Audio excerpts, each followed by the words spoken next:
Foreign కంట్రీస్లో కొంతమంది యువకులు ఏం చేశారంటే బైబిల్కి ఖురాన్ కవర్ పేజీని తొడిగి పబ్లిక్లోకి వెళ్ళి ఇగో ఖురాన్లో ఈ వాక్యాలు ఉన్నాయి, ఈ విషయాలు ఉన్నాయని చెప్పి కొన్ని విషయాలు చదివి వినిపించారు. వినిపించి ఇవి ఎలా ఉన్నాయి, బాగున్నాయా అని అడిగారు. ఏబే చిచ్చిచ్చి ఇవేంటి, వీటిని ఎలా యాక్సెప్ట్ చేస్తాం మేము, చాలా చండాలంగా ఉన్నాయి అన్నారు. ఆ తర్వాత వాళ్ళు మీకు సర్ప్రైజ్, ఇది ఖురాన్ కాదు బైబిల్ అని చెప్పి ఆ కవర్ పేజీ తీసి చూపించారు. అప్పుడు వాళ్ళు హో మై గాడ్, మాకు తెలియదే, నేను చిన్నప్పటి నుంచి బైబిల్ చదువుతున్నా, మాకు తెలియదే, మాకెవరు చెప్పలేదే అన్నారు. ఆ వీడియో కూడా మీకు చూపిస్తా, ఒకసారి చూడండి.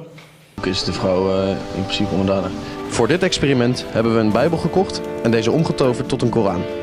Hierin hebben we schokkende passages gehighlight die sterk in contrast staan met onze westerse normen en waarden.